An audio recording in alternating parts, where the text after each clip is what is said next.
When did you first realize that breath was more than just air? Pastor of our church, visiting the classes every Friday. I can't tell you how many times I got the wind knocked out of me in sports, in the schoolyard, and getting punched in the stomach. My first job was as an x-ray technician. I was taking a lot of chest x-rays, literally examining people's lungs, you know. But you know, when you love what you do, the universe keeps giving you opportunities to do it. I was practicing breath holding, I was mixing gases, I worked in a recompression chamber. And how was that pivotal moment or the transition into becoming like a breathwork master or practitioner where you're starting to guide people? Man, energy came out of nowhere.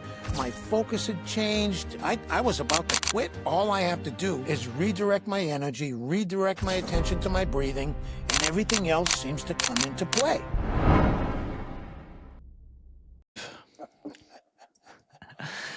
All right, free dudes. Today's episode is not just another podcast.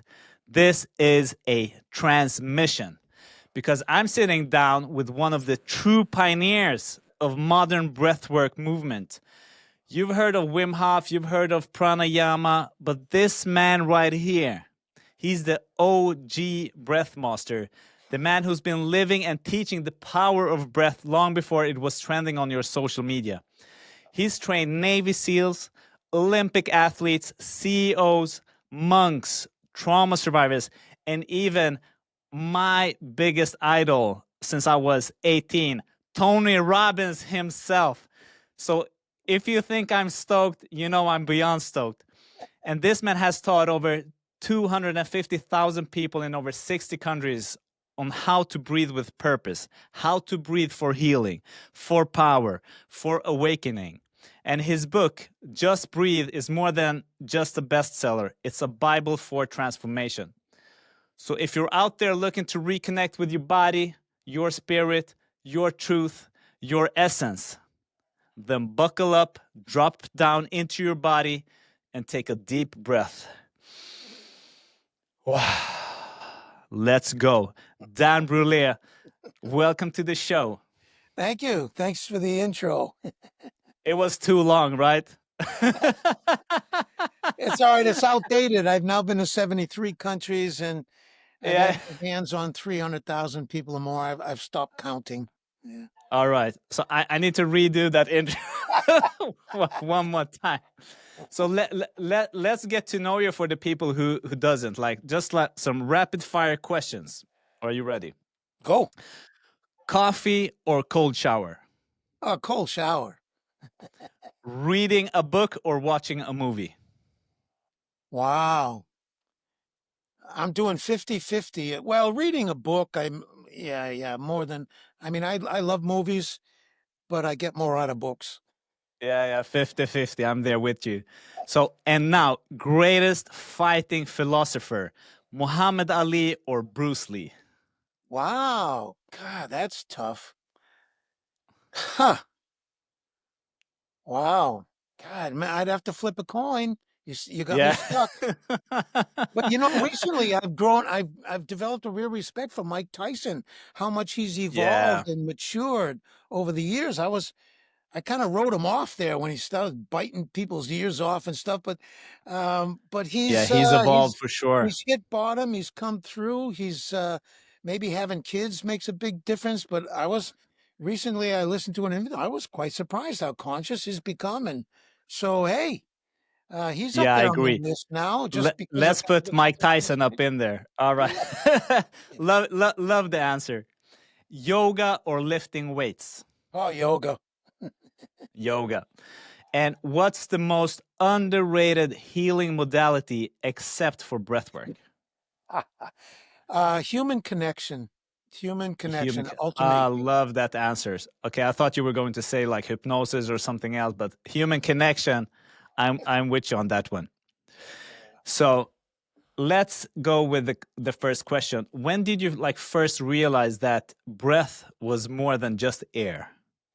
Oh, kindergarten, Catholic school.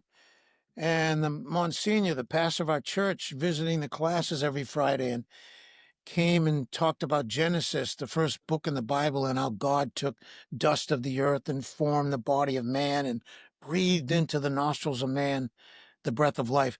I don't know. So that sparked something in me. I have vague memories of the priest trying to push my shoulders down to sit me in my chair and the nun tapping on my head trying to calm me down.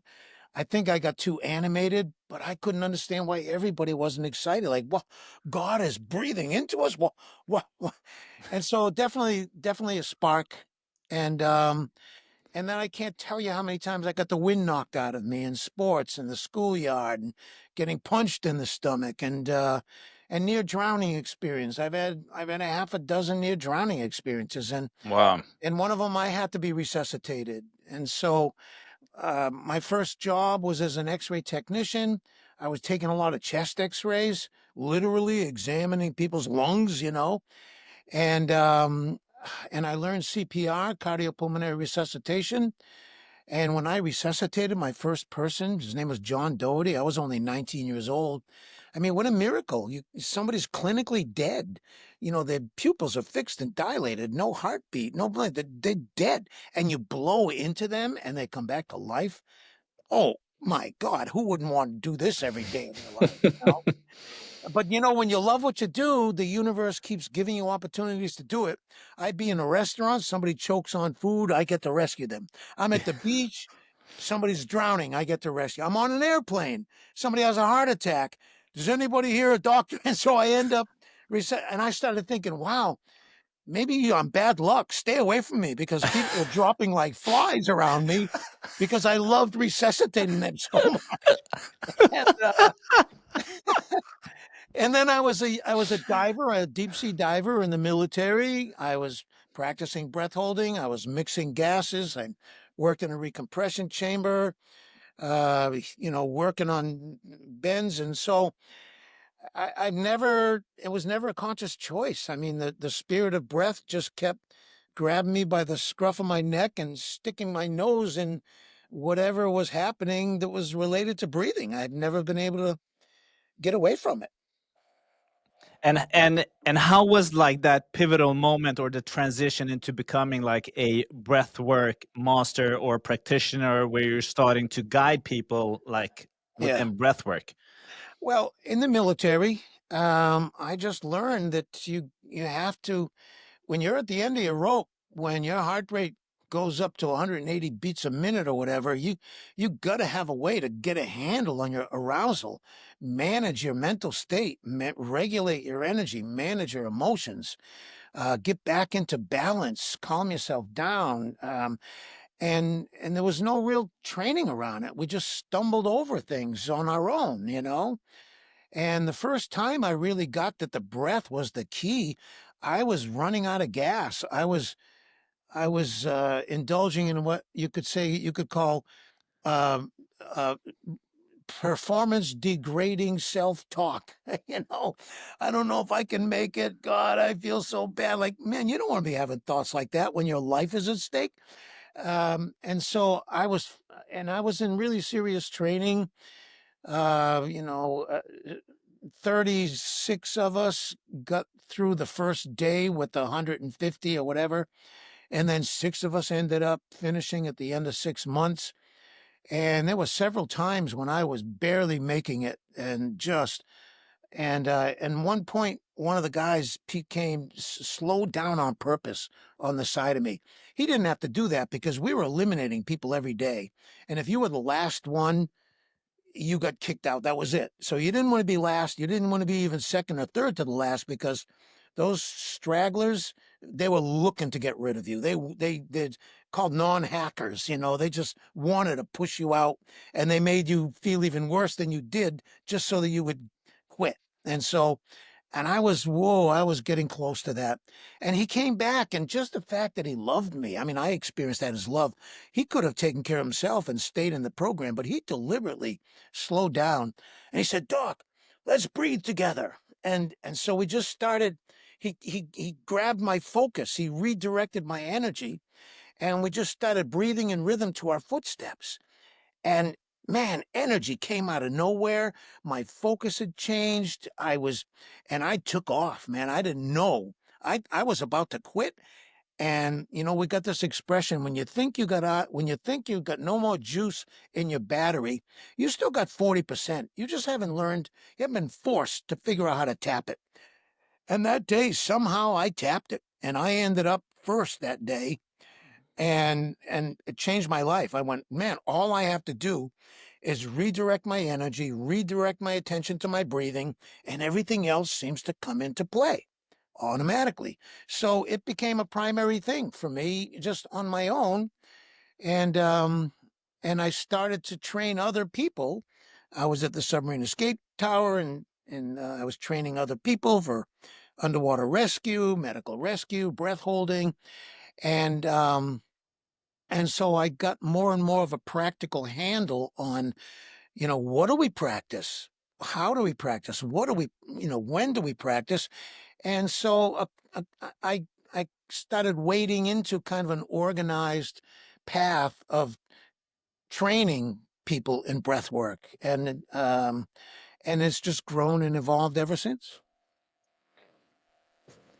Wow. So that insight made you like start teaching it to others, so you could also like replicate what you experienced in that moment when you connected your breath to the focus and you got that surge of energy, and so that was the pivotal moment. Yeah, it helped me. So I thought, man, if it helped me, it's going to help somebody else. And sure enough, I started practicing breath holding.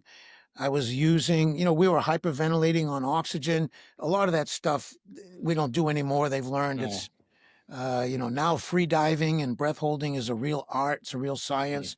You got wearable technologies you can monitor. And so for modern yogis, it took yogis, decades to master things, but strap on some wearable technologies and practice, you can accelerate stuff really quick. So I'm a modern Western yogi in disguise.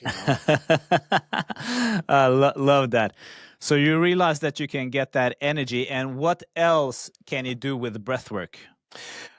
Well, it's a no-brainer for stress, anxiety, pain management, regulating your emotions, up-regulate, down-regulate, balancing your nervous system, venting stress, releasing trauma, connecting at the heart, from the heart with other people, expanding your consciousness, raising consciousness, connecting to your real true self, your source, your essence.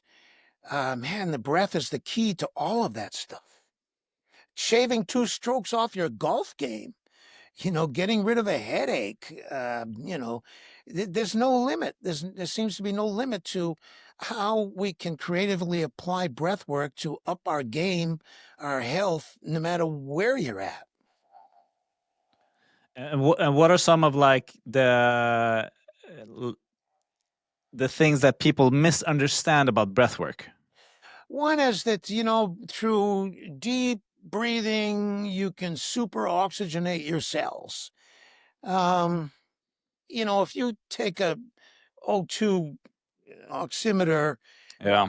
everybody's got 98%, unless you have some pathological condition, your blood is saturated with 98% oxygen. What's a little more huffing and puffing going to do?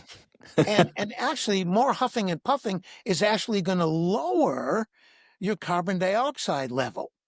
So there, if you want to supply oxygen to the brain or to the tissues, you need to tolerate a high level of CO2, because carbon dioxide is a vasodilator.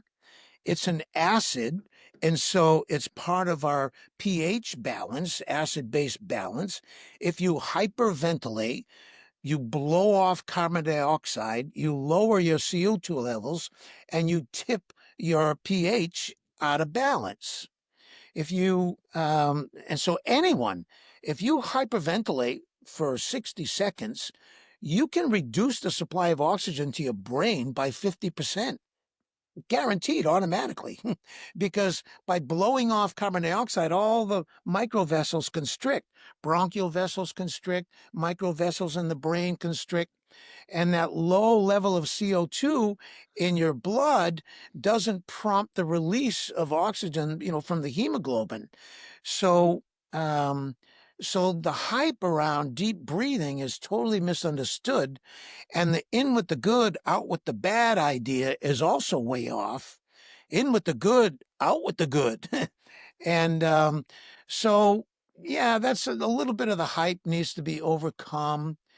And also, there are people today who do, they learn the Wim Hof technique. They watch one video, and next weekend they're a TikTok influencer with 1 million followers, and they don't know what the hell they're talking about.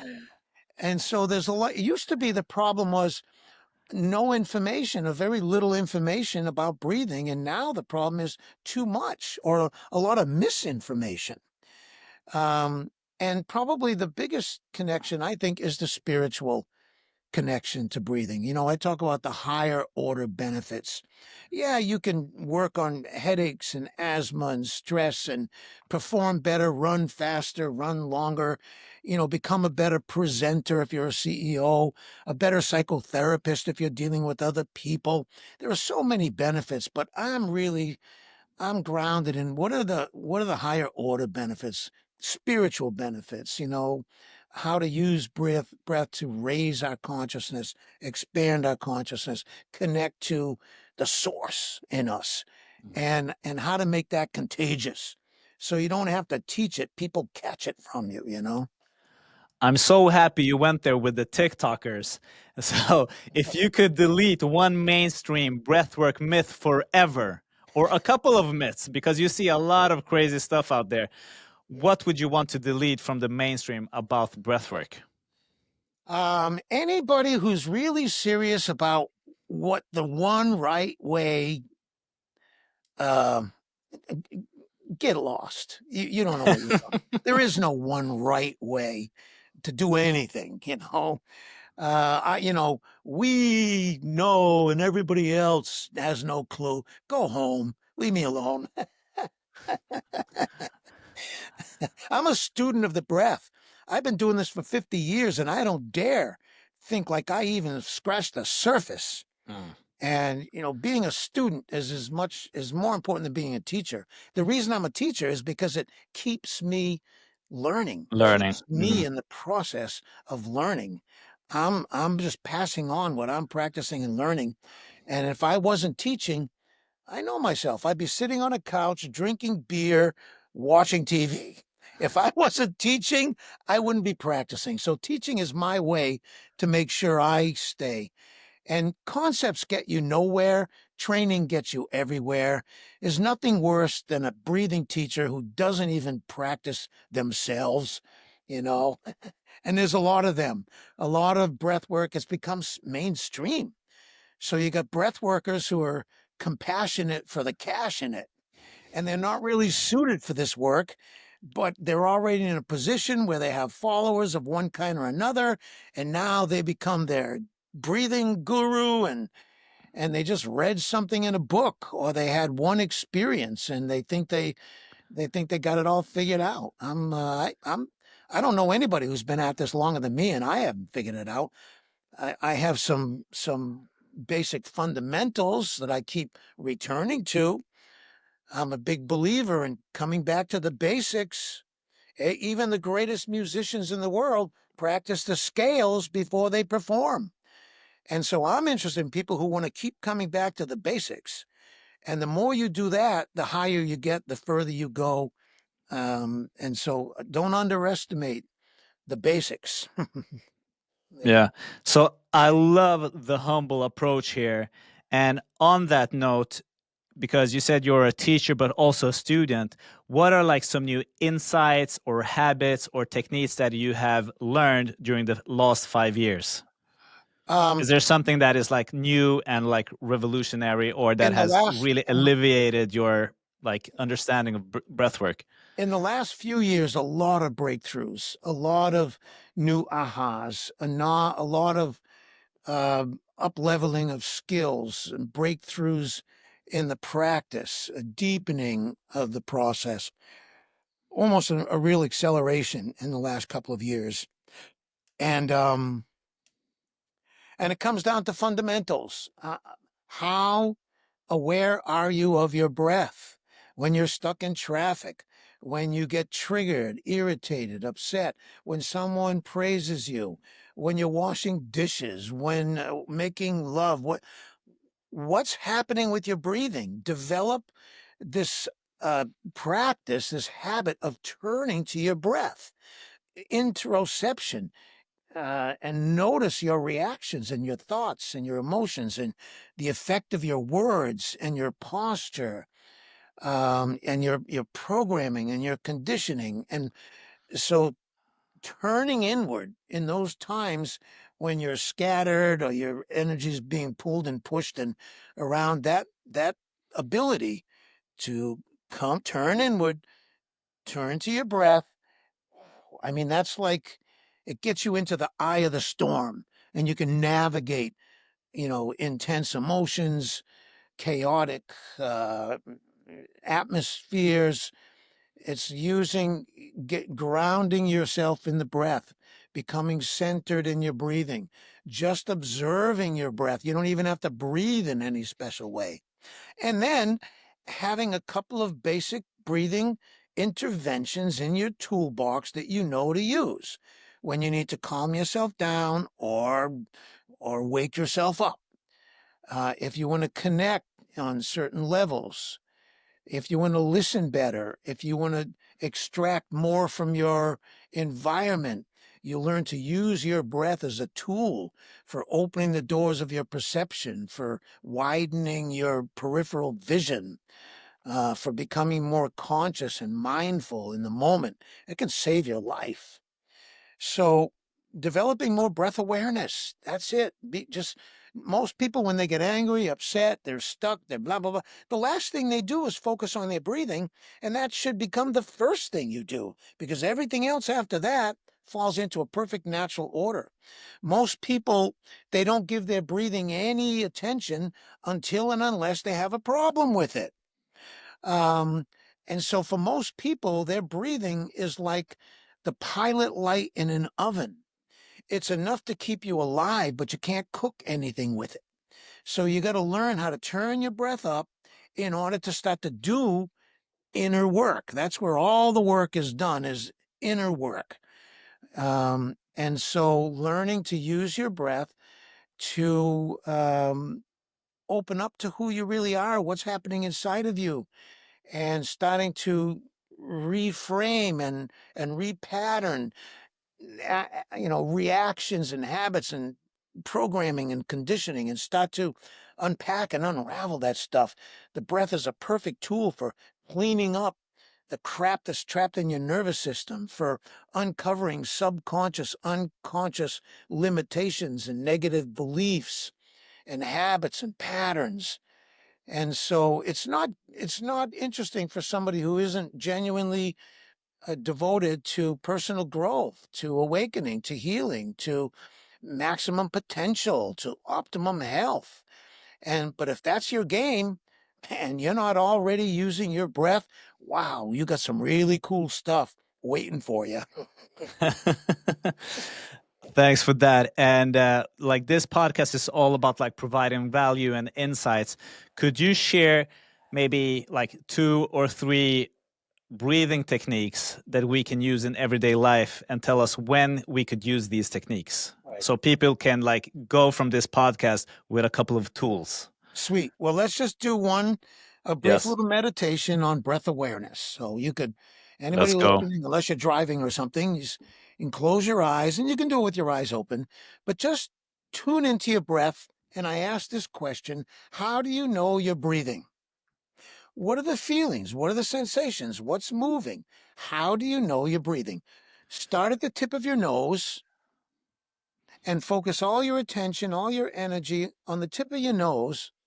And then you don't have to breathe in any special way. The breath will come and go by itself. Or you could play with your breath to light up the feelings and sensations. What exactly are those feelings and sensations? You're not thinking about the breath, you're literally focusing on it. So you might notice that the air is a little cooler coming in, a little warmer going out. And if you take your attention further into your nasal passages, maybe say the bridge of your nose, and sense the breath from that touch point. How does it feel to breathe if you're parking your attention deeper into your nasal passages and monitoring and sensing the breath from that place? And then move up to your sinuses and your skull. Maybe right at this point, something gets brighter in your brain. Maybe there's some light, sparkly experiences, but there are feelings in your sinuses, sensations in your sinuses and skull. Witness the breath from that touch point. And then come around to your throat and listen and feel and sense the breath as it moves up and down through your throat. Is there a scratchy sound there? Activate the yawning reflex and notice how the yawn opens your throat, and then breathe through that opening that the yawn produces. Give yourself a nice sigh of relief. A long inhale. Ah. And now go back to the tip of the nose, bridge of the nose, sinuses and skull and throat, and create a little wheel of breath and attention, awareness, tip of the nose, bridge of the nose, sinuses and skull, throat, come back around, tip of the nose, bridge of the nose, sinuses and skull and throat, and you create a little wheel of breath and awareness. And you're looking for details, little subtle things you never noticed before. Listen more carefully, feel more closely, look more closely. And then pick up the breath under your collarbones in these upper spaces of your lungs and play with it. Is that space open? Is it supple? Is it flexible? A lot of people have armor up here, blocking emotions, holding in trauma. Early infant-like feelings and emotions live here. So you want to breathe in a way to activate that place, loosen it up, soften it up, make it available to the breath. Make sure you're not using shoulder muscles or neck muscles to breathe. Those are not breathing muscles. Relax those muscles when you breathe. Come down into your chest, around your heart area. It's no accident that your lungs are wrapped around your heart. When you move into an awareness of your chest, you should have an urge to take a bigger breath. You're meditating on a bigger space, and the breath wants to open up, side to side, front to back, top to bottom. So allow that and feel that and enjoy the stretching and the relaxing of your rib cage. Move down to your upper abdomen, these lower ribs, floating ribs, and sense the expansion side to side. You might even put your hands over your lower ribs, and when you inhale, feel the side to side expansion. Get all the way down to your lower belly, the floor of your pelvis. Can you get the breath down into your lower belly, into your dantian, your hara, the center of gravity in your body? Can you breathe in, inhale, and it's sort of like creating a bulge in your perineum. And when you exhale, you pull up on the perineum. So when you breathe, your belly pops out. Your belly button pops out on the inhale, and on the exhale, the belly button travels towards the spine. Get the breath down into your lower back, your tailbone, your hip bones. And notice that when you breathe in, a wave wants to happen in your spine. There's something called the full yogic breath. It's like filling a glass with water. It fills from the bottom up. So when you inhale consciously, first you feel the bottom, then the middle, and then you top it off. And then you let it go with a big dramatic sigh of relief. Oh. And focus on relaxation and release your jaw and release your shoulders. So when you're releasing the exhale, you're letting muscles go, tension go. You're letting thoughts that are going around your head, letting them go. You're letting the past go. You're letting fear go, anger, confusion, whatever you're holding in your system, emotionally, psychologically, or physically. Start to create this expansion and relaxation with the breath, this opening and softening, this loosening, and this releasing. And anybody can do it. It's you just make it a meditation, make it an exercise. And so what we just did is we did a little meditation on breath awareness. Where does the breath go? What does it touch? What muscles do you use? Is the breathing rhythmic? Is it chaotic? Is it smooth? Is it stuck somewhere? Are you having to push or pull harder than is necessary? And so you're already discovering a lot about your habits. So the basic exercise is a sigh of relief. It's not even a technique. And so you just do it on purpose and you exaggerate it and you make it dramatic and theatrical. I teach Shakespearean sighs of relief. Like, just go over the top with how much can you inhale and how can you enjoy it like you're taking in your greatest pleasure. Like as you're inhaling, you're imagining your favorite scent, the most beautiful thing you can imagine, the most beautiful words that you can speak to yourself while you're inhaling. Take your time, track the sensations of expansion, enjoy the stretching and the releasing. And when you exhale, what are you ready to let go of? Some fear, some negative thought, some old pattern. If you engage in this moment to moment, you're going to begin a transformational process.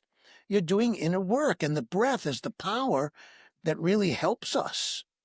The problem is, most people, when they breathe in a powerful way, they don't relax. And when they relax, they don't breathe. So there's the secret. Powerful breathing combined with complete relaxation. If you can hack that, if you can get that, you're going to unlock a lot of power, a lot of potential in your breathing. Combining powerful breathing with complete relaxation.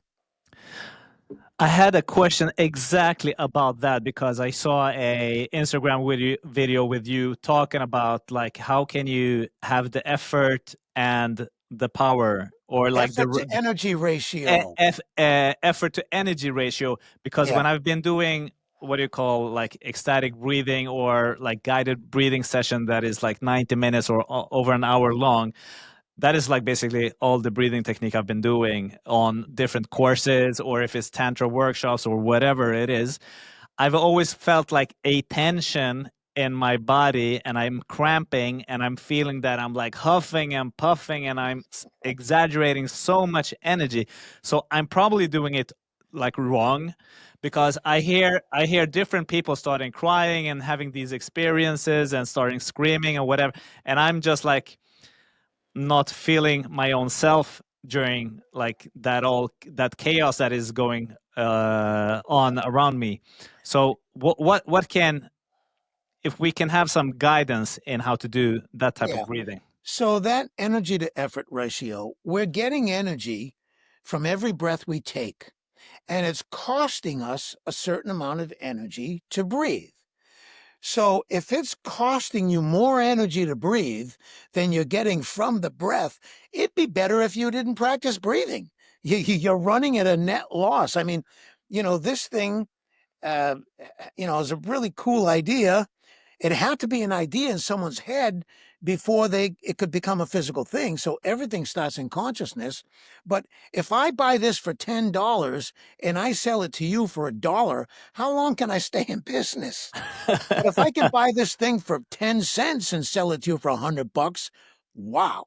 So we have to get conscious of that. How much energy are we spending when we're breathing compared to how much we're getting from the breath? And that takes a good coach. It takes inner awareness. It takes practice. But that's a really important principle. And every breathing session, you get something positive. If nothing else, you find out what's in your way. You're looking at, well, I need to relax more when I breathe, or I need to pull in a little more when I breathe, or I need to breathe higher in my chest, or I need to breathe lower in my belly, or I need to breathe a little quicker, or I need to shift to my mouth or shift to my nose. All of these things, a good coach, can guide you and help you uncover and learn. But you can do it yourself. If you practice every day and you keep a journal, what did you do? How did it feel? What happened? You're going to start to, you're going to start to unpack everything. And then, you know, and then with your notes, you have a conversation with the good coach, and they can give you lots of pointers and answer questions and help you tweak and refine your practice. So I was 4 o'clock in the morning this morning. I was on the phone with Tony Robbins. I mean, this is the only time this guy has time for himself is 4 o'clock in the morning because he's working the rest of the time, day and night. And so how do you reboot real quick? How do you really, and you can't afford a weekend vacation in the Bahamas to kind of reboot and relax and renew. How can you do that in a minute? How can you do that with just a few breaths?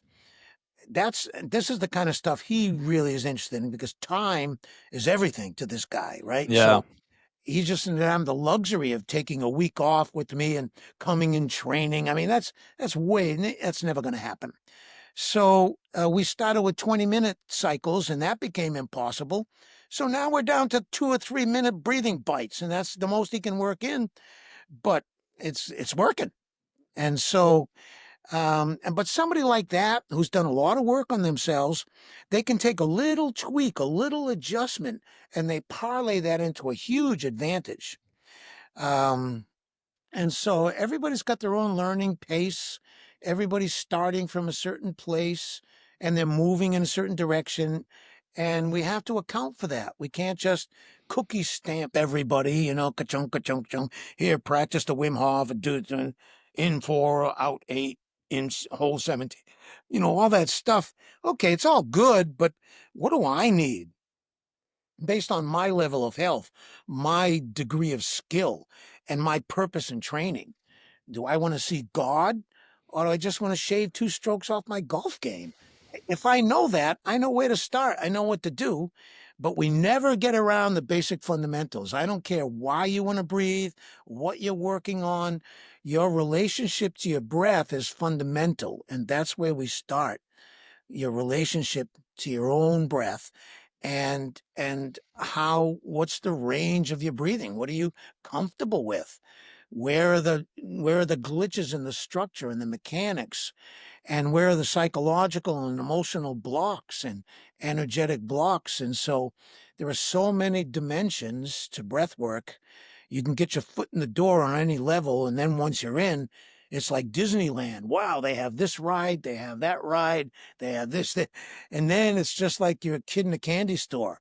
You can't get enough, and you want to try this and try that. And that's who I like working with, people who come with this passion, with this enthusiasm, and I don't have to slap them or shake them or cajole or seduce or kick them into breathing. They're already motivated, and those people are ready. And it makes good use of my time and my energy to just step in for a couple of minutes rather than bore them in hours of a seminar when all that stuff is already online. Everything I ever teach and taught, it's already online. People can just go and read it and look at the transcripts and watch the videos. And then when they're ready to breathe, they find me at a live event and we take their practice to the next level. Awesome. And what's the most powerful breath moment you've ever witnessed in another human? Well, I mean, in me, when I was in India and, I'm the teacher and my Babaji sent me to rebirth a doctor. He just tapped me on the belly with the back of his hand. And he said, I want you to go to Haldwani. I want you to rebirth a doctor. And I want you to rebirth Mr. Pont. And I had this flood of energy. When he tapped me with the back of his hand on my stomach, I was already running. And, 4, 5, 6 hours through the jungle out into the city. And I got halfway there and I thought, wait a minute, a doctor? What am I going to do? Go knock on the hospital to find a doctor? And who's Mr. Pont? Jesus, I should have gotten a little more information. I ran off. Yeah. God told me to do something and I didn't even question it. Well, maybe I should have gotten a little more clarity. And so I was realizing that as I got into the town and I went to the Kailash View Hotel where a lot of the Babaji devotees stayed. And I knew the owner, the manager there, he was a devotee. And as I was walking, his name was Mott Paul. As I was walking towards the hotel, he's sitting out there on the porch with talking to somebody. And as soon as I walked up, he says, "Oh, Mr. Dan, let me introduce you to Dr. Singh." I said, "Oh, a doctor?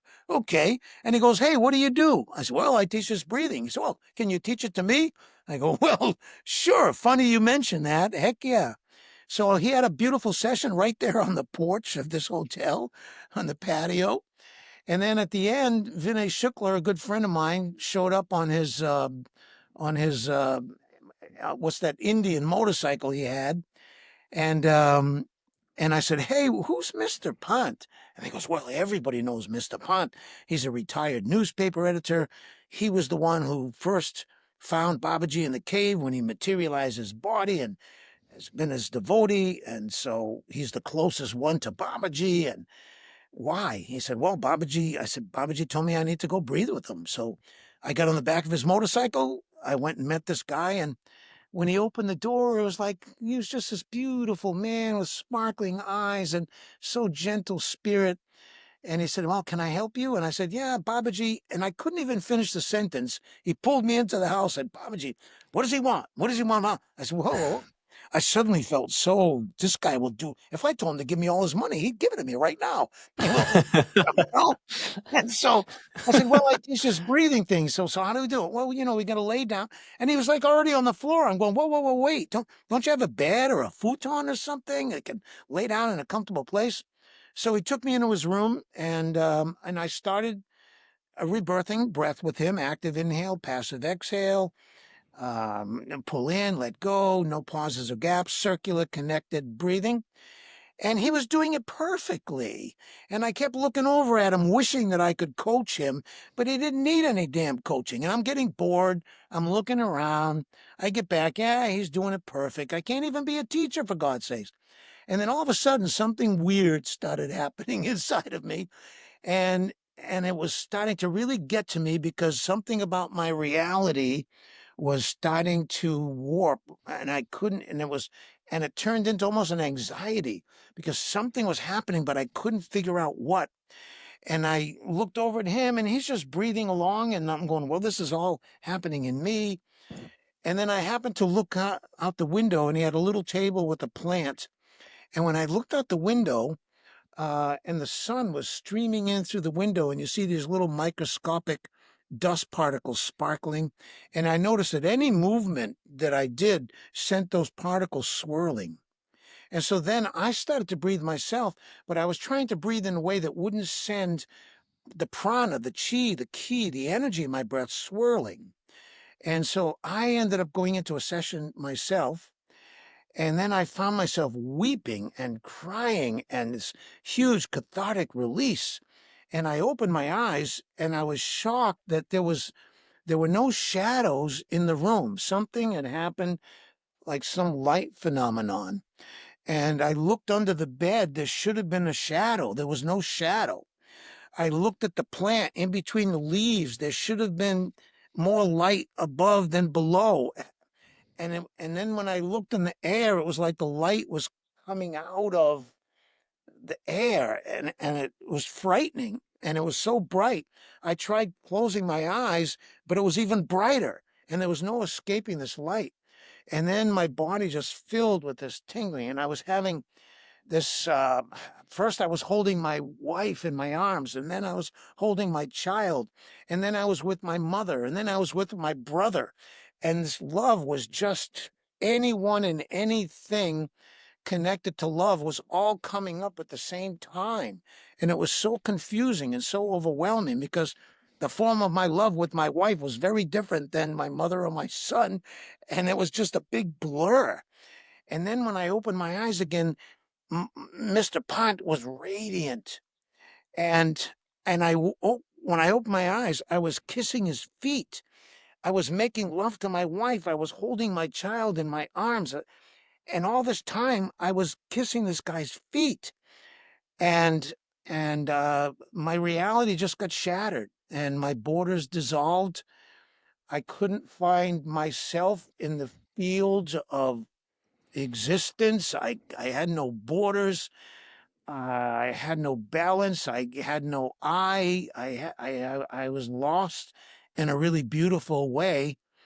Um, and then remember when somebody was under one arm and Vinay Shukla was under another arm, and they're walking me out the house, and I don't know where I am with them, but the sky was so blue and the clouds were so white, and the birds' songs were like inside of me. And I got on the back of this Norton, that's what it was, a Norton motorcycle, and I'm hugging Vinay Shukla, and the vibrations on the motorcycle are giving me orgasms. And we're passing by little craft stalls and little stores and hordes of people, and I'm in a completely different state. And that part of that experience never left me. It died down, it kind of calmed down, but a little bit of it stayed. And then breathing became my way to tap into that whenever I get lost. And that's never left me. Wow. What an amazing story. What an amazing story. And I'm really curious here about you said that this was like a rebirthing breath session. And when it comes to trauma, can I go into a like breath to a breathwork coach or do some breathwork to solve a specific issue? For example, if I'm a people pleaser or if I know that I am afraid of birds, it's a phobia, or that I have a specific type of back pain. Yeah. How specific can we be? I've never experienced it. I've only experienced something that sounds like rebirthing, like breath sessions. So Yeah. how specific can we be when we are using breathwork as a Yeah. instrument? Oh, perfectly specific. You can narrow down, zero in, and create very specific patterns or qualities or rhythms or breathing meditations and techniques to, just like a spear, just go right into something. But we have to be careful, because the one who's deciding what we need and what's important to work on, maybe that's the one that we need to get free of. Maybe that's the one who's in the way. So if Ah, I'm yeah, neurotic and I make a decision, who's deciding, me or my neuroses? yeah. If I'm confused and I do something, who's doing it, me or my confusion, right? So first we have to develop this relationship with the breath and learn from the breath itself. We have to develop a relationship with the breath so that when we make decisions about it, it's coming from a higher place and not just our current level of development or awareness, or coming from our own habits and patterns, which we need to get liberated from. And so, why would I honor them by obeying them? I want to free myself of them. So, better in the beginning to surrender to the process and be open to the mystery and allow your session to go wherever it needs to go without you having to decide or direct or manage. Because that one deciding and directing and managing, that might be the first thing that needs to be taken care of, and not anything that this comes up with. So it's a dance, it's a game, but yeah, you can enter into a certain issue or illness or injury or psychological, emotional challenge. Heck yeah, you can go into a session and go, okay, I'm going to work on this. Good. Yeah. Okay. Let's work on it together. And then Hmm. it's a matter of keeping it as simple as possible. It is important to be able to relax into intensity, and it is important to be relaxing while you're breathing. I don't know if you've ever seen a wild hose demonstration. Anybody who's done firefight training, fireman training, witnesses this wild hose phenomenon, right? Yeah. And so that's Kundalini, that's energy.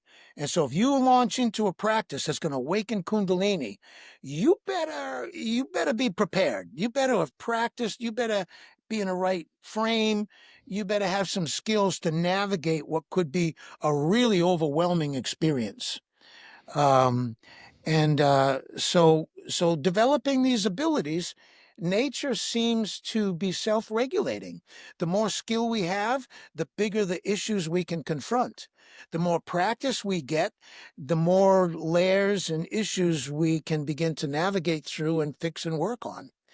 And so drill down on the basics, because my pain, your pain, this kind of pain, that kind of pain, fear of bridges, fear of closed places, fear of public speaking.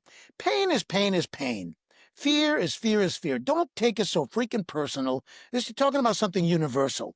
And when you make it personal, you give a certain something to it that doesn't belong there. And now you're going to be going round and round in something and you won't get anywhere. So don't think you're so damn special and your pain or your fear is so unique. There's no such thing. And so get that broader view of yourself. And whenever you're working on yourself, have a real heartfelt connection to others. We don't heal ourselves. If you heal yourself, truly heal yourself, other people are going to get healed just by your presence. It's like the 4-minute mile, right? It was impossible to run a 4-minute mile, but once, what was his name, Bannister, whoever it was, he ran the 4-minute mile. It opened the door. Now you got 15-year-old high school kids running 4-minute miles, hundreds of them. So, so if you open something in yourself, anybody who's ready, it's going to open in them.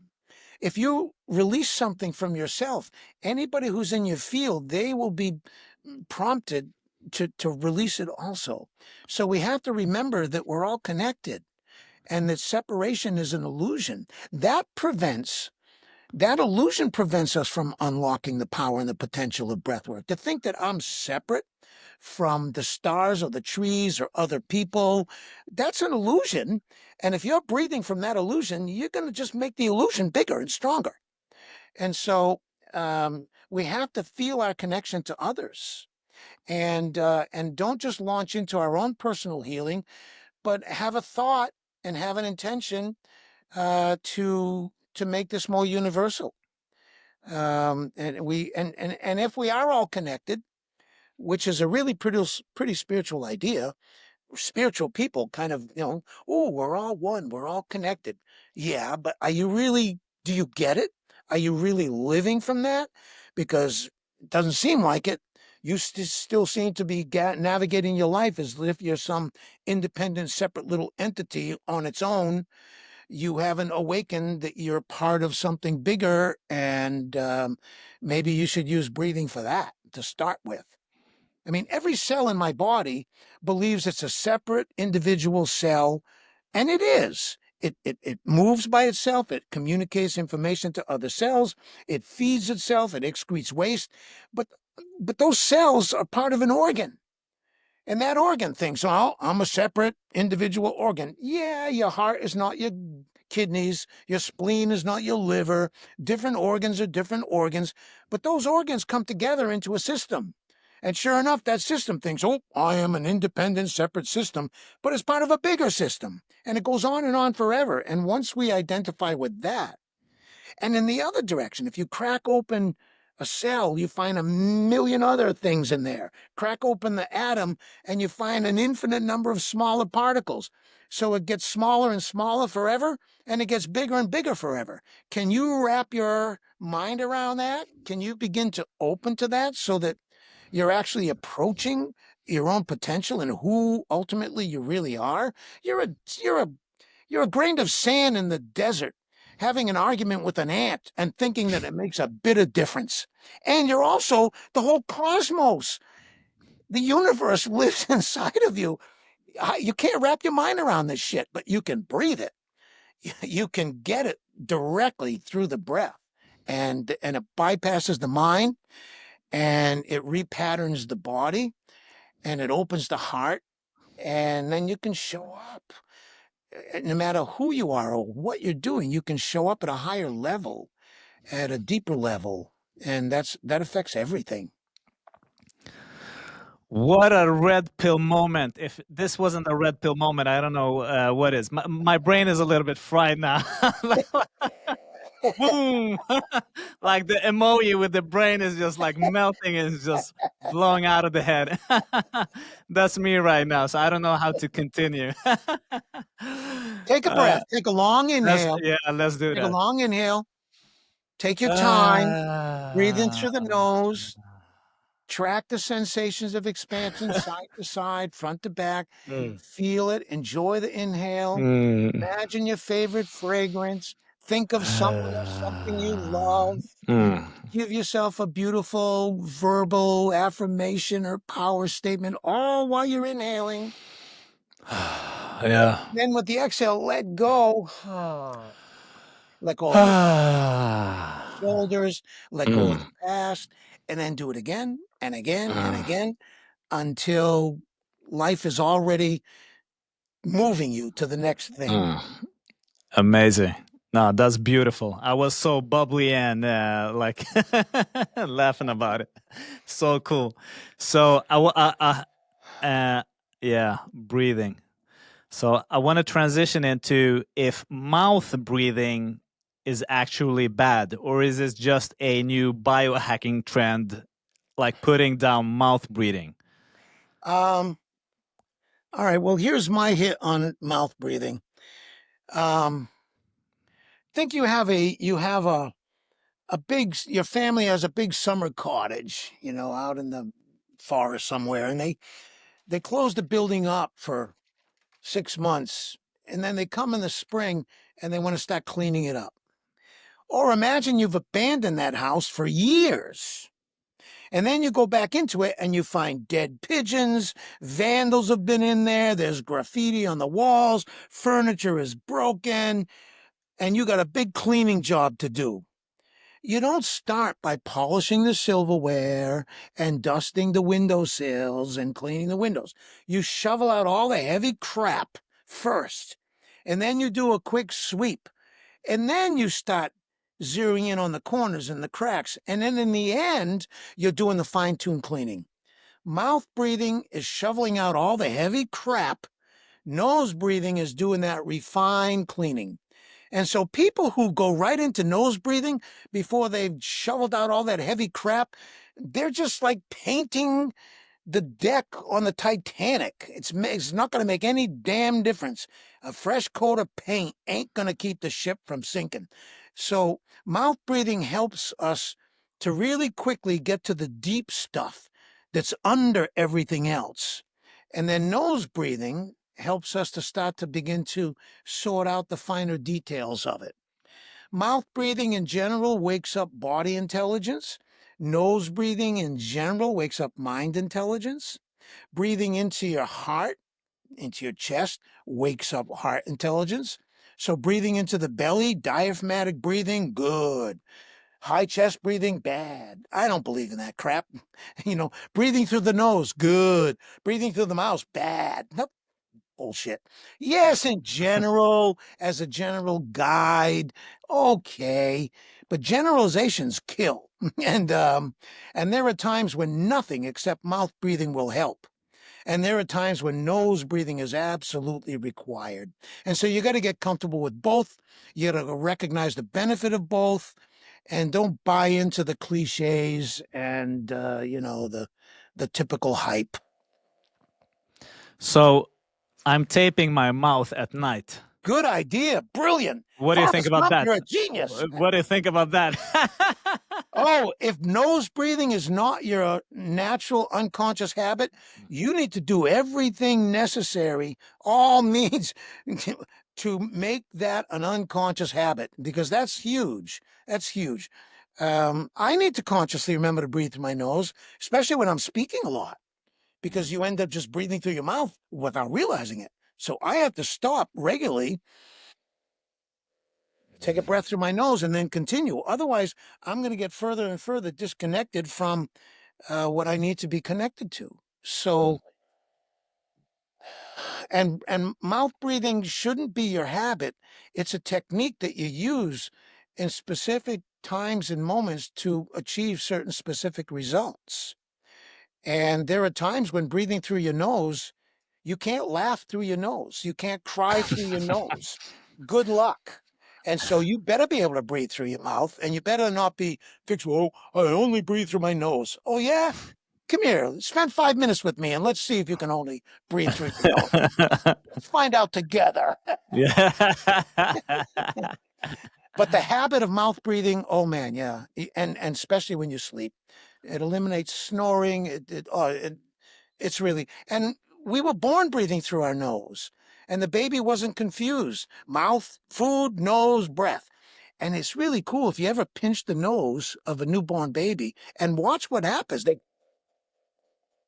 They don't know how to breathe through their mouth. The Mm. only time they breathe through their mouth is when their system forces them to, like when they're under stress, then they breathe through their mouth. Otherwise, they're breathing through their nose. They're born hardwired. But then we lose that. We get away from our nature. Emotional shocks, modeling other people, bad habits, behaviors. Breathing is a behavior. Respiration is reflexive. And so Mm. my breathing behaviors can actually disturb my physiology, my respiration. And so some people, well, if they do powerful breathing, for example, and they don't relax, or they relax and they don't breathe. You want to know the secret? Combining powerful breathing with complete relaxation. And what you described in your sessions is what I would call an imbalance between prana and apana. Prana, the inflowing energy, apana, outflowing. You're pulling in more than you're letting go, and and it piles up in your system. And you get this tetany, and you get the apana is piling. That's a kind of a yogic view. Yeah. It's also the symptoms of hyperventilation, which there's nothing wrong with the symptoms of hyperventilation. I miss them. They're actually very cool. We can really enjoy them. They're unusual. We don't want to be afraid of them. We need to have deep in our psyche a philosophy and understanding that all of my feelings are safe. It's safe to feel all my feelings. There's no good feelings and bad feelings. There are just feelings. My feelings cannot hurt me. If you don't already have that deep as a standing belief, as soon as weird feelings start to come in, you're going to automatically resist them. You're going to automatically fight them. And then that produces an experience that's unnatural. And so you're just talking about a little lack of skill. To me, it sounds like the releasing of the exhale and catching when that energy first starts to come up and learning how to adjust the breathing, not to take in less energy, but to allow a more complete releasing of the energy. So some people say, if you hyperventilate, okay, stop breathing. No, you don't have to stop breathing. Relax more. So different people need different sort of interventions based on whatever habits are displaying themselves or whatever imbalance is starting to reveal itself. Some people need to breathe more, breathe a little faster. Some people need to breathe a little slower. Some people need to make their exhales longer. Some people need to get really good at just snapping the exhale loose, dumping the exhale out. And so, everybody's unique. And, maybe 80% of the population falls into one category, but damn, there's a lot of people in that 20% that the normal stuff that works for everybody else just doesn't work for them. And what if you're in the 1%? What if you're in the 5%? You're by definition, you are not doing what the other 90% of the world is doing. So maybe what the other 90% of the world is doing is really the wrong thing, So a lot of people who come to breathwork, I find them to be exceptions.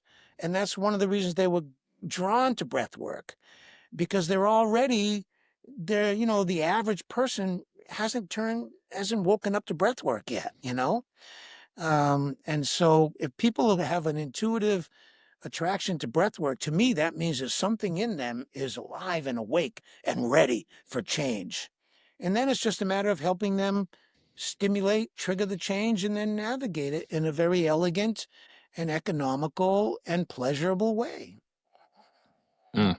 And how do you help people, or do you provide a frame for people when things will happen to them during a rebirthing session, for Yeah. example? And how do we, because I've been like my first session, I was doing like some form of like rebirthing breathing. I did not know what was going to happen with me. And I just felt that I just like dropped down in a deep, dark hole of sadness that I haven't like experienced never in my life. And Yeah. and I just couldn't share in the sharing circle afterwards. I just couldn't speak. It was really weird, really strange. And then I Yeah. just like went off to Stockholm where I was living, to the apartment with my now wife, and You that was it. didn't drop into the sadness. You unlocked it and it came up. All right. And when it came up, that sadness is so old, is so early, before you Mm. could even talk. And so it makes perfect sense when you're experiencing that. There is no words for it. And even if you could explain it, nobody would understand it because it's so personal and so deep. So you unlocked that sadness. It's living in you all the time, and the breathing just brought it up. And and so that's when, that question, what do you tell people before a session? Because if you warn them about certain things and then those things happen, they go, okay, he said that I would feel it, so I must be doing it right. On the other hand, um,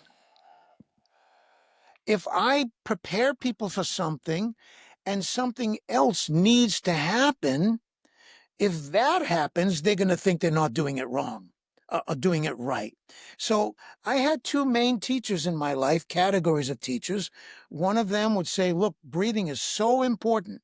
It's so precious. Leave it alone. Don't screw with it. You're only going to mess it up. What do you know that God doesn't know? Leave your freaking breathing alone. Let it be. And that makes perfect sense to me. On the other hand, another teacher said, look, breathing is the most important thing, the most precious thing. If you don't play with it, if you don't work with it, you're stupid. So who do I listen to? And so I'm sort of schizophrenic about that. And I'm always doing this dance. How much do I tell people about what to watch for in a session? And how much do I leave them open to discover and maybe go someplace where they were meant to go? And I can't cover all that in preparing a bunch of people for the same session. And so, but if I'm intuitive, if I'm connected, if I'm observing other people's breathing and their reactions and the expression on their face, and then I can intuitively come to them and say, look, ease off a little bit. Don't work so hard. And I can go to somebody else and go, hey, I'll kick them in the ass and go, hey, I thought you were here to breathe. I don't see you breathing. Breathe, buddy, breathe. So I wouldn't give that same advice to everybody. Everybody's in their own place, in their own process. And when you do a group breathing, everybody is in their own, got their own pace. They're at different levels, and there's no one coaching that will help everyone except the fundamentals, because it doesn't matter where you are and what you're dealing with. The fundamentals apply, they're universal. And so that's the only safe thing to do if you're not sure, is come back to the basics. Yeah, and you got students all over the world. I don't know how many students you have. So, what makes a great facilitator? Ah, What are like three keys, or how would you first of describe all, a great facilitator? doing a lot of work on yourself. I mean, Yeah. when I was training, we had to give ourselves an hour of breathing every day for 30 days. And if you missed a day, you had to start over. Took me 3 years to put 30 days of conscious, Wow. connected breathing practice for a minimum of an hour. And you have to breathe that way until nothing comes up for you, until you don't get any more weird reactions, nothing unusual happens. That means you've cleared your system enough so that now you're in a really good place. So getting the most sessions yourself under your own belt, that's the first. You want to be a good facilitator, a good coach, and get a lot of sessions for yourself. The second thing is you need to be heart-centered. Um, we can't be coming from our head, and we can't trust our gut all the time. And so you got to be coming from your heart. If you're not heart-centered, please stay away from breathing. Don't teach it to people, please. They're going to have to unlearn something later. It's going to limit their progress. And you yourself are missing the most important things about breathing. Got to be heart centered. And, and I don't know if there's a third thing, the ability to relax into intensity, the ability to stay connected to your own source when everybody around you is going crazy, the ability to find the eye of the storm in you, and don't rely on your ability to avoid storms, go away from storms. You got to put your head down, you got to go into the storm, and then you pop out in the eye of the storm. And now you're in this still, beautiful place. Everything around you is swirling, feelings, sensations, other people, noises, blah, blah, blah. But you are in this still, quiet place. And from there, you make brilliant decisions. Your guidance and your advice is right on.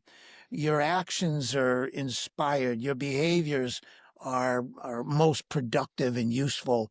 And so being in touch with that center in ourselves and trying to live from it and act from it and coach from it, and not coming from some idea in our head, or not responding to our gut. Man, she's gorgeous, I just want to hump her. I mean, you gotta watch that stuff, honor it, don't suppress it, but don't let it drive you. Something else has to be your principal driving force. You can't be guided by miscellaneous impulses and random ideas. You have to have a divine principle, a central, a north star, and that's, you got to be coaching and teaching from there. And then you can trust whatever you do, whatever you say, it's coming from the right place. And so, yeah, if there were three things, that would be it, I think. And I'm curious when you say like these three things, and after you have facilitated a session, and you were saying like that there are like it's the storm with emotions, people screaming, whatever is happening all around you. Do you get like energy on you, and do you need to clear yourself of any form of energy that it has been contagious? Yeah. Do you know this? This is like just an idea. I don't know if it's true. I'm just like asking here. Yeah. Oh no, stress and burnout, it's an epidemic in just about any field, especially in the healing and helping professions. It's really easy for that stuff to creep in gradually, like boiling a frog, until you're dysfunctional. You got to like take a year off, a sabbatical, or you crash and burn. I've done that more than once. You have to, it's easier to keep up than it is to catch up.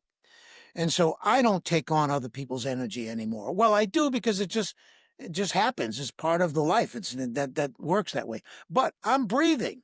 So it comes in, it goes out, and that's it. No problemo. If it comes in and I tighten, I relax, I go into my head, now I'm creating a complex, and it's going to take a lot longer to unravel it and get free of it. But if I'm taking care of myself while I'm coaching someone else, I leave the session with more energy than I came in with it. I don't burn out. If I burnt out enough to realize what I was doing wrong and what I needed to do, why I burnt out, and I made those corrections. And I'm working, I'm doing 20 hours a day. I've been in 10 countries so far this year, and I got another 8 to go or whatever. And so it's nonstop. I'm relaxing along the way. I am I do little minute recovery loops, and wherever there's time and space, I do deeper recovery loops. And when I'm coaching somebody else, I'm taking care of myself.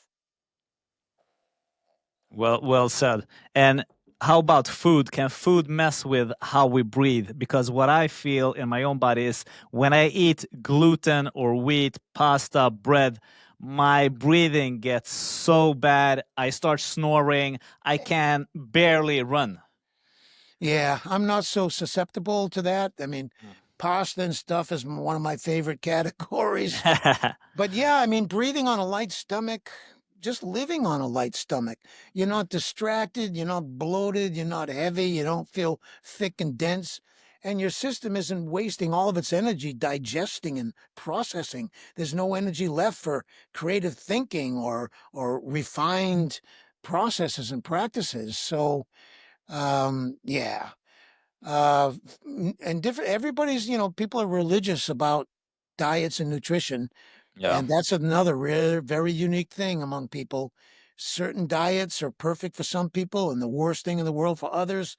And if you're not in touch with your own body, you're probably causing a lot of problems and it's caused by the food you're eating for sure. And breathing leads us to that too. We start to just do away with certain urges, and you don't even decide. You start making changes like naturally, and you're not forcing it. I forced myself to be a vegetarian for a while because spiritual people are vegetarians. Everybody knows that, and so, but it was artificial. I was letting my head, dominate my life, and at one point I realized, look, I got to lighten up about this crap. And then I swung the other way, and then I swung back, and now I'm comfortable. When I'm in Rome, I eat what the Romans do. When I'm in India, I eat what the Indians do. And I just left the farm where they butchered a goat while I was there, and I had lamb burgers. I'm here with my wife, Louise, my ex-wife, who's a vegan vegetarian. There's no meat in the house. I'm happy. I don't care. I'll eat whatever's put in front of me. our our our system is so intelligent. It can take Big Macs and French fries and turn it into eyeballs and fingernails, and it can take brown rice and tofu and turn it into eyeballs and fingernails. And so, but I want to hopefully don't make my system have to do more work than is required. Get a little conscious about what and how much and when we eat. That makes a lot of sense. But good luck trying to find any agreement out there in the nutrition world. I mean, everybody's got their own. Should it be keto? Should it be this? Should it be microbiotics? Should it be high protein? Should it be carbs? I don't know. I don't know. Good luck. Yeah, good luck. I've experimented like so much with foods and diet, and just like what you said, just tuning in with your own body and see what works for you. Whatever tickles your fancy, as one of my Although friends says. there is a Although, there is a little but there. I don't mean to let's get the keep butt doing the here. but if I am a heroin addict, I Yeah. can't listen to my body. The worst advice you can give to a heroin addict, oh, listen to your body. No, no, you can't listen to your body. You have to do what your body hates and cannot tolerate. And so we're all addicted to something. And what you're addicted to might be the thing that's killing you, but it feels so good. It feels so normal. And it seems like, no, I'm listening to my body and my body really likes this. Okay, but let's take that with a grain of salt because on the other side of it, there's a what if, there's a but. Mm. So that's why I say good luck with this food thing because it's a jungle out there. It's a maze, and you don't know who to listen to. And I mean that's true about everything. Who's telling the truth? What's fake? What's real? Who knows what they're talking about versus somebody who just sounds like they know, but they don't know crap. And all the more reason why we need to use our breath to connect to our own knowing, our own higher intelligence, because you can't trust anybody out there, really. And if you do, maybe you're lucky you chose the right person to trust. But I don't know. It's like flipping a coin.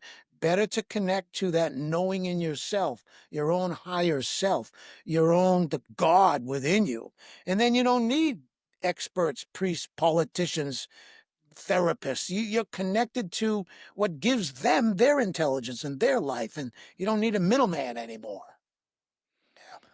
That was a great butt. Thank you for that. And now you've been in this game for decades. You're like the OG of breathwork. And what positive shifts have you seen in the world when it comes to breathwork, but also our like general trajectory as humans? Yeah, well, I love that breathing has become mainstream. I mean, everybody, Hillary Clinton, Oprah, Beyonce, you name it. Everybody's jumping on the breathwork bandwagon. It's finally getting recognized. There's a lot of scientific medical studies with unarguable benefits. So people who need that, they're going, oh, well, my doctor said that breathing is good. Or, hey, look at the Stanford University study that just came out, or Harvard University. And so, okay, so now it's got legitimacy to it. So it's attracting people. But the problem used to be that there was like so little information about breathing. I mean, I literally had to travel to China, to India, and try to catch it from people who were living the philosophy and not just they read it in a book and they embodied the knowledge at the. But now the problem is there's not enough. There's too much information. So before there was not enough. Now there's too much information and even misinformation. There's a lot of hype out there. And so weeding through all of the different name, people created their own name for their particular breathing school and style, and they got their own whatever favorite thing. So that's be careful what you ask for, right? What you wish for. I was hoping 50 years ago that someday everybody's going to be talking about breathing. It'll be taught in public schools and politicians will be doing. In Congress, there's a meditation hall in the basement of Congress, and people are doing meditation. So it's found its way, but that's created new problems, good problems, I guess, maybe better in some way. It's forcing people to really sort through the crap and find the actual precious gems and jewels and then build on those. It can be confusing when you got different teachers saying different things. You don't know who's right, who's wrong, who to listen to. And that's why I rely on fundamentals. And breathing is something that cannot be taught. It's like balance. I don't care how good I am at balancing. How can I possibly teach you balance? You can learn it, but you can't teach it. Or like whistling.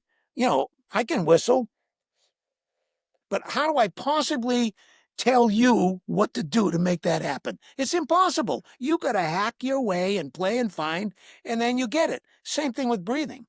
So my understanding is as the world gets more and more interested in breath work and more medical studies are coming to validate it, and different schools and styles are now competing with each other. I find that the way to teach or learn breath work is you tell people stories. We're hardwired to learn through stories. We've been sitting around in a cave or in a campfire grunting out what we encountered that day in the form of stories. So I tell people stories, and then I give them things to practice, and then we leave the rest up to God. So I have a big toolbox that I can pick out. I'm going, for you, depending on your level of health, your degree of skill, your purpose and training, I would suggest playing with this. And then play with it, come back, let me know what happened, and then we'll go from there. So, what's your level of health? What's your degree of skill? What is your purpose and training? That's going to lead you to the best place to start, the direction to go, and until then, hey, just stumble along. You'll accidentally trip over things that'll help you. You'll coincidentally bump into people who will have something for you. You'll accidentally open a book and it will have the message you need. You'll meet a teacher who will unlock everything for you. It's not a matter of the teacher or the technique or the book. It's your readiness. It's your willingness. And that's what we need to create in people, a readiness and a willingness to do the work. And so if you got any secrets on that, I'd like to hear them. How do you make people ready? A Yeah. crisis. A crisis. Desperation is a great motivator.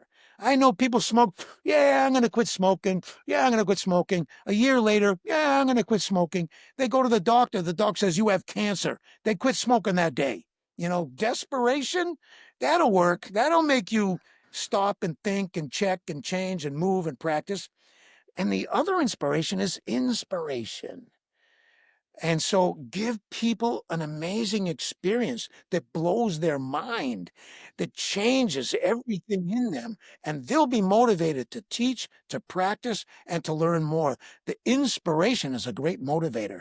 And I'm I'll use desperation. That's already established. But how about inspiration? Learning how to use inspiration, watching something amazing happen to somebody and going, "Wow, maybe I should practice that," or you know, or you yourself have this experience that opens your heart, blows your mind, and clears a lot of junk from your nervous system, and you feel like you've never felt before. That motivates you to dig deeper, learn more, and to practice. So, And Dan, you're such a breath of fresh air. And I love like this like non-dogmatic approach, and it feels like so light when I hear you speak about like breath work and techniques and what to do and what to do. It's not like linear, it's not black and white. And I just want to say I appreciate the work you do and all the time we've had here on the podcast. And if you want to leave a final message to the people listening, what would that be? well, make every breath a prayer. If you're going to breathe, you might as well think of something beautiful. When you look at something, don't just look at it, breathe it in. When you listen to something, don't just listen, breathe it in. Start to use your breath to connect to whatever you're looking at, listening to, or thinking about. If you have a feeling in your body, breathe into it. So make every breath a prayer, and switch the word prayer, affirmation, I don't know, intention, breathe intentionally. And the other is you got to experience every breath as a blessing. It is a blessing. It's a freaking miracle that we're able to be here and talk. It's a miracle we have a body, we have a mind. It's a miracle that we can feel. Every breath is a blessing. And if you really get that, your life is going to go to a beautiful level. And it's going to be really difficult to get upset and to get into poor me and to get triggered and irritated because you're too close to the truth. That life is a blessing, that it's a freaking miracle that you can feel anything, even pain. So that's it. Make every breath a prayer and experience every breath as a blessing. And you don't need me. You don't need anybody. That'll do it. Amazing. What a final note here. And if people resonated with this and want to find out more about you, connect with you, or take one of your courses, what do you got for them? Thank you. Yeah, breathmastery.com and on Instagram at Dan Brulé Official, but breathmastery.com. I've written an article about breathing every month since June of 1976, and I haven't missed a Wow. single month. So my archives go way back to before breathwork was even a thing. Breathmastery.com, that'll get you started. You subscribe to my newsletter, I'll send you free. I have a weekly breathing exercise. We send out to everybody a different technique every week, and a monthly newsletter that has my calendar and a deeper article. Breathmastery.com, that's a good place to start. Wow, what a generous resource you've created here. So amazing. So check that out. I'm going to put it in the show notes. And then you and I, we spoke a little bit before we started recording, and I was asking you about like coming to Sweden. So you're like, if we have an invitation, and I want to tell the people listening right now, if you are interested in having Dan here in Sweden and attending a workshop, I will put in the link an interest list, and we'll see how many people will get into interest list. I will market it a little bit, and then we'll see if we can have Dan coming here to Sweden. Cool. What do you think about that? Beautiful. Can I'm we in the do it? yeah. Yeah. I'm in the UK, I'm in the Netherlands, I'm in Lithuania, I'm around Spain. So hey, Sweden's It's not not far away. far. It's Nope. not far away. And Sweden in summertime, wow, Good. amazing. So let's make it happen. All right. Thank you. Thank, thank you, brother. Thank you. Here we go.